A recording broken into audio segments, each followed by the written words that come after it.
안녕하세요. 헌터입니다. 오늘 분석해볼 기업은 대한해운입니다.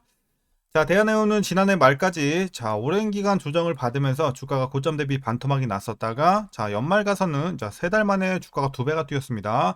변동성이 굉장히 커지고 있는 최근의 상황이고 이후에는 거의 원점까지 내려왔다가 다시 한번 출발하고 있는 분위기입니다. 그래서 최근에 이제 뭐 대한해운도 마찬가지고 지금 해상 운임 관련해서 계속해서 좀 좋은 내용들이 들어와 주고 있습니다. 자, 그래서 이제 호재로 작용하면서 최근에 많이 올라갔는데 지금 레벨에서 오늘 일단 급등이 나오면서 20%가 넘게 올랐거든요. 그래서 지금 급등이 조금 부담이 되는 자리일 수도 있겠는데 이런 상황에서 우리가 추가 상승 여력 계속해서 앞으로도 노려봐야 될지 아니면 이제 좀 익절을 하면서 빠져나와야 되는 구간일지 앞으로의 주가 흐름에 대한 예측과 함께 투자 전략 같이 알아보도록 하겠고요. 자, 이제 위에서 물리신 분들은 거의 없을 거긴 해요. 이제 주봉상 봐도 이제 고점이 이제 4,000원 정도이기 때문에 이미 물을 타서 지금은 거의 본전 근처에 충분히 와 있지 않을까 생각은 됩니다. 하지만 뭐 여전히 아직은 물려와 계신 분들이 혹시라도 계신다면 어떻게 또 대응을 해야 될지, 그리고 주가가 최근에 많이 오르긴 했지만 여전히 신규 진입도 우리가 볼 수 있는 구간일지까지 같이 알아보도록 하겠습니다. 자, 그럼 이어서 수급 상황 보시겠습니다. 한 달 기준으로 개인이 팔았고요. 외국인이 샀습니다. 기관은 중립을 유지했습니다. 자, 다만 최근에 스탠스의 변화가 약간 있어요. 기관 쪽에서 보이고 있죠. 그래서 기관은 매도세로 확실히 최근에 좀 전환을 한 모습을 보여주고 있습니다. 다만 이제 개인과 외국인은 계속해서 같은 스탠스 이어가면서 오늘 같은 이제 거래량 좀 크게 들어온 날 외국인이 일단 상승을 이끌었고요. 개인은 좀 차익 실현하기 바쁜 모습을 보여줬습니다. 자, 이어서 공매도 관련해서 여전히 금지가 됐기 때문에 분석은 생략하도록 하겠습니다. 그럼 바로 재무제표 분석 시작해 보도록 하겠습니다. 먼저 2019년도 매출부터 보시겠습니다. 1조 8천억까지 내려왔다가 다시 올라가죠. 1조 1 1조 6천, 그리고 작년에 살짝 눌렸죠. 1조 3천까지, 그리고 올해 회복되면서 1조 7천대, 그래서 최고치 기록을 해주고 있고, 자, 영업이익 보시겠습니다. 1200, 1400, 2000, 2600까지, 재작년까지 가파른 상승 이어갔고, 작년에 소폭의 하락 2500, 그리고 올해는 큰 폭의 상승 3900까지 올라가면서 마찬가지로 최고치 경신을 합니다. 이제 단기 순익도 거의 비슷한 흐름이긴 합니다. 하지만 이제 최고치까지는 아니지만 전년 대비해서 엄청 크게 상승을 해주고 있죠. 그래서 올해는 큰 폭의 회복, 개선이 되고 있는 상황입니다. 다만 앞으로도 이런 상승세가 지속이 될지는 좀 봐야 될 것 같아요. 일단 예상치는 이제 내년에는 좀 줄어들 것으로 보여지고 있거든요. 후년도 마찬가지고. 그래서 일단 길게 보는 건 좀 좋지 못할 것 같고, 확정치는 아니지만 우리가 이런 것들은 좀 참고해야겠죠. 자, 그래서 일단 올해 실적은 괜찮다. 그리고 분기별로 한번 전년 대비 영업이익만 비교해 보겠습니다. 1분기부터 보시게 되면 600에서 1200, 이제 두 배가 넘게 올랐고요. 자, 2분기 600에서 800, 여전히 괜찮은 상승 이어갑니다. 그리고 3분기도 700에서 900대, 그리고 4분기 500에서 800대. 그래서 전반적으로 200에서 한 300억 이제 상승이 예상이 되고 있는 2, 3, 4분기고 1분기가 상승치는 가장 컸죠. 거의 두 배가 좀 넘었으니까요. 자, 그래서 이제 전반적으로 실적은 올해 전년 대비 크게 올라가는 상황이고요.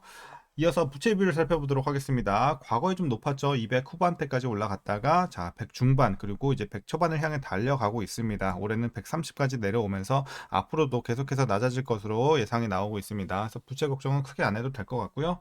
이어서 ROE 보도록 하겠습니다. 좋았을 땐 두 자릿수, 뭐 11, 안 좋았을 땐 1까지 떨어졌고요. 23, 11 좋았죠. 그리고 다시 작년에 악화되면서 4까지 내려왔고, 올해는 큰 폭의 상승이 이어지면서 13까지 다시 올라줍니다. 그래서 두 자릿수 진입 좋아 보이고요. 그래서 지금 일단 작년엔 안 좋았지만 올해는 수익성이 양호해졌다. 굉장히 괜찮아졌습니다. 자, 이어서 EPS 보시겠습니다. 300에서 30까지 크게 눌렸다가 800, 한번 좋았다가 다시 한번 눌립니다. 400, 200까지. 그리고 올해 큰 폭의 개선 700까지 올라오는 모습은 괜찮아 보이고요. 자, 다만 이제 배당이 없어요. 과거에도 없었고 올해도 없을 것으로 예상이 나오고 있습니다. 참고하시면 되겠고, 마지막으로 현재 PER 3.21배, PBR은 0.4배 나오고 있습니다. 자, 그리고 현재 주가 밸류에이션 상황, 일단 주가가 많이 올라왔어요. 그래서 지금은 이제 적정 주가 근처까지 왔다라고 판단이 되고 있어요. 그래서 그렇게 저평가도 고평가도 아닌 제가 받고 있는 현재 주가의 상황이다라고 말씀드리겠습니다. 자, 그럼 이어서 동사 관련 이슈 한번 살펴보도록 하겠습니다. 먼저 최근에 이렇게 주가가 상승세를 보이고 있는 배경은요. 자, 이제 주된 배경이 바로 이 운임지수 때문이죠. 상하이 컨테이너 운임지수. 자, 이번 주께 오늘 나왔죠. 매주 금요일날 발표가 되는데, 자, 이번 주 같은 경우는 3,714.32%, 32포인트가 나왔습니다. 그래서 전주 대비해서 6.9% 상승한 모습이었고요. 12주 연속으로 오름세를 이어갔습니다. 꾸준한 우상향 굉장히 좋아 보입니다. 자, 그래서 업황이 굉장히 좋은 상황에서 이제 컨테이너 해상 운임은 가자지구 전쟁 여파로 이제 최초로 이제 급등을 좀 한 바 있었고요. 그리고 파나마 운하에서도 극심한 가뭄으로 통과 선박수가 줄어들고 있고, 뭐 중국발 컨테이너선 수요가 급증을 하면서 이런 것들도 굉장히 좀 상승하는데 큰 힘이 되고 있습니다. 자, 이어서 이제 홍해 사태는 단순히 수에즈 운하의 병목에 그치지 않고 아시아 전역과 멀리 봤을 때는 이제 미 동안까지 이 항만 적체가 심화되고 있는 상황입니다. 그래서 계속해서 수혜가 나오고 있는 거고, 이 같은 사태를 보수적으로 평가해 오던 세계 최대의 해운사 머스크 있죠? 자, 머스크도 이 운임 지수 상승 등 시장 상황을 반영해 올해 이익 가이던스를 기존 40에서 60억 달러에서 70에서 90억 달러로 크게 높였습니다. 이에 향후 컨테이너 해운업계 전반적으로 반사수의 기대감이 재차 부각될 전망이니까 좀 지켜보면 좋을 것 같습니다. 자, 그래서 이런 지금 해운 운임 상승 추세가 무서운데 이것은 일단은 올해 하반기까지 지속이 될 것으로 시장에서는 전망을 하고 있습니다. 이제 전통적으로 3, 4분기가 해운업계의 성수기인데다가 최근 중국과 미국의 무역 갈등이 또 격화가 되면서 물류난은 계속해서 좀 가속화될 것으로 보여지기 때문인데요. 자, 미국은 오는 8월부터 자국에 들어오는 전기차, 반도체 등 일부 중국산 이 수입품의 관세 인상을 발표를 했습니다. 이 조치가 시행되기 전 제재를 피하기 위해 중국 기업들이 미국으로 향하는 컨테이너선을 계약을 좀 선점을 했는데요. 그러면서 이제 미국향 해운 운임도 덩달아 상승할 것이란 관측이 나오고 있습니다. 그리고 이달 들어서는 미국 동부 항만 노조가 해운사들의 항만 자동화에 반발하면서 파업을 열고 했습니다. 그래서 물류난이 한층 더 가중될 조짐을 보이고 있어서 이런 것들도 업황에 좀 긍정적으로 작용하겠습니다. 자, 이제 마지막 이슈입니다. 지난달 29일 공시된 선박 내척 매각으로 대한해운은 총 2,697억 원의 유형자산 평가이익을 인식할 것으로 예상이 됩니다. 이는 시가총액의 40%에 근접한 수준이고요. 일회성 이익이지만 이익의 규모가 현저하기 때문에 주가 상승을 촉발할 것으로 예상이 되고 있죠. 그래서 뭐 최근에 반영이 되고 있는 상황이고요, 이미. 자, 최근의 이슈는 여기까지 말씀드리도록 하겠습니다. 굉장히 호재. 자, 일단 특히 업황, 이 운임지수 관련해서 굉장히 좋은 상황입니다. 자, 그럼 이제 마지막으로 여러분들 투자 전략 설명드리면서 영상 마치도록 하겠습니다. 자, 먼저 신규 진입 관점에서는 반대 의견 드리도록 하겠습니다. 만일 오늘 상승 전이었다면 충분히 진입 가능한 구간이라고 말씀드리겠지만 오늘은 일단 급등이 너무 크게 나오면서 이미 과매수 구간에 들어섰습니다. 그래서 지금은 이제 익절을 시작해 나가면서 보유자분들만 대응하는 구간이지 지금 들어가서 본격적으로 수익을 내기에는 조금 부담이 있는 자리다라고 말씀드리겠습니다. 자, 그래서 이제 저평가 구간도 벗어났을 뿐더러 아까 말씀드린 대로 과매수 구간이다. 자, 그래서 반대 의견 드렸고요. 이어서 보유자분들 대응 방법입니다. 이제 목표가부터 설정하겠습니다. 자, 현재 제가 보고 있는 목표가는 자, 전고점 부근이죠. 일봉상 전고점 부근 3,300원입니다. 이 정도.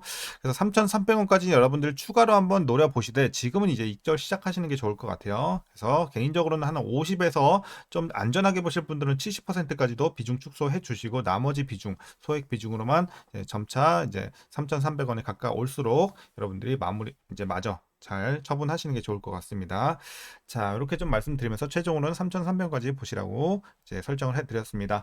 자, 그리고 뭐 물려 계신 분들 뭐 많이 물린 분들은 없을 것 같아요. 이미 많이 올라왔기 때문에 주가의 레벨 자체가 그렇기 때문에 여러분들이 아마 아까 말씀드린 것처럼 뭐 대부분 물타서 지금은 본전 근처까지 오셨을 거라고 판단을 합니다. 그렇기 때문에 여러분들이 조금 더 보셔도 되긴 해요. 조금 더 보시다가 이제 좀 더 올라왔을 때 여러분들이 뭐 평단에 따라 다르긴 하겠지만 여전히 마이너스라고 하더라도 뭐 손절하고 나와도 큰 손해는 아니기 때문에 괜찮다고 보고 있어요. 그래서 여러분들이 적당히 지금 기회에 왔을 때 정리하시는 것도 좋아 보입니다. 너무 길게 보면 또 다시 한번 내려갈 수 있는 상황이 또 언제 나올지 모르기 때문에 이런 부분도 생각하셔야 돼요. 업황은 항상 우리가 지금 뭐 지금 자체는 뭐 하반기까지 좋다 이렇게 해도 어떤 뉴스가 또 나올지는 우리가 알 수 없는 부분이고 내년 예상치도 좋지 못한 상황이기 때문에 이런 것들도 참고하셔서 너무 길게 보시면 안 될 것 같아요.